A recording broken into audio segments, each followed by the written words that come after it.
Flash 30 TV நேயர்களுக்கு அன்பு வணக்கங்கள். சில வழக்கங்களை மாற்றி வித்தியாசமாக படம் பண்ண வேண்டும் என்ற எண்ணத்தில் அறிமுக இயக்குனர் பாலாஜி மாதவன் தந்திருக்கும் படம்தான் இடி மின்னல் காதல். அப்படி என்ன வித்தியாசமான எண்ணம் என்று கேட்கிறீர்களா?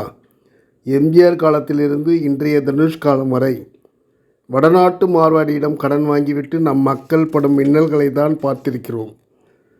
ஆனால் இதில் ஒரு மார்வாடி சேட்டே ரவுடி ஒருவனிடம் கடன் வாங்கிவிட்டு அவன் இம்சை தாங்காமல் இறந்து விடுகிறான்.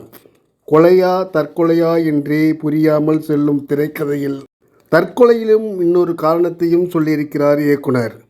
இது ஒரு புறம் இருக்க, சில நாட்களில் அமெரிக்கா செல்லவிருக்கும் பிக் பாஸ் சிபி தனது காதலி பவ்யா ட்ரிக்காவுடன் காரில் சென்று கொண்டிருக்கும் போது மாறி மாறி கிஸ் அடித்து கொள்ள கவனம் சிதறி நைட் எஃபெக்டில் அந்த வழியே நடந்து வந்து கொண்டிருக்கும் ஒருவர் மீது கார் ஏற்றிவிட ஸ்பாட்டிலேயே அவர் இறந்து விடுகிறார்.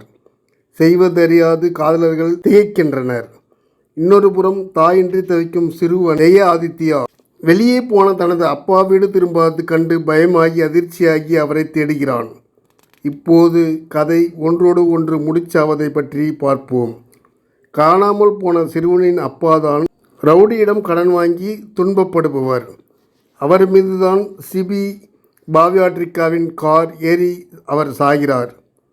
இந்த கதைகள் ஒன்றோடு ஒன்று தொடர்புபடுத்தி சில திருப்பங்களும் தந்து படத்தை இயக்கியிருக்கிறார் இயக்குனர் பாலாஜி மாதவன். சிபி பாவ்யாட்ரிக்காவுக்கு அங்கங்கே வரும் வாய்ப்புகள் தான். ஆனால் பிற்பாதியில் அவர்களின் கேரக்டருக்கு முக்கியத்துவம் இருக்கிறது. அந்த சிறுவன் ஜெய ஆதித்யா சேட்டு பையனுக்கு உரிய கலர் தோற்றத்துடன் வருகிறான்.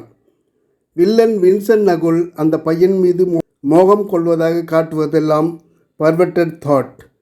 அந்த பையன் சாந்தமே உருவான அழகு பையனாக வருவதும் அப்பாவை காணாத ஏக்கத்தில் கோபத்தின் உச்சியில் போய் கத்துவது, பொருட்களை உடைப்பது என அதகலப்படுத்துகிறான். சர்வ சாதாரணமாக குடியிருப்பு பகுதிகளில் பாலியல் தொழில் நடப்பது போலவும் அங்கே விபச்சாரிகள் அங்கும் இங்கும் நடமாடிக்கொண்டிருப்பது போலவும் காட்டுகிறார்கள். அதுபோல வெளிப்படையாக காட்டப்படுவது செயற்கையாக இருக்கிறது. பாத்ரியார் ராதாரவி, போலீஸ் ஏட்டு பாலாஜி சக்திவேல் ஆடியன்ஸ் சந்தேகப்படும்படியான நல்லவர்கள். ஹீரோ மேல் என்ன கோபமோ தெரியவில்லை இயக்குனருக்கு. கிளைமேக்ஸில் வில்லனிடம் செம அடி வாங்க வைத்து விட்டார். அதே போல ஏட்டு பாலாஜி சக்திவேலுக்கு இருக்கும் முக்கியத்துவம் கிளைமேக்ஸில் ஹீரோ சிபிக்கு இல்லை. அது என்ன டிஃப்ரெண்ட்டுன்னு தெரியலை. இடி மின்னல் காதல் என்பதால் டைட்டிலுக்கு தகுந்த மாதிரி இசையை இரைச்சல் பண்ணிவிட்டு பிறகு சாஃப்டாக கொடுக்காமல் படம் முழுக்கவே நிதானத்துடன் இசையமைப்பாளர் சாம்சியஸ் கையாண்டிருப்பது ஆறுதல். நன்றி, வணக்கம். எல்லாருக்கும் வணக்கம். நான் தான் மனஸ்வி.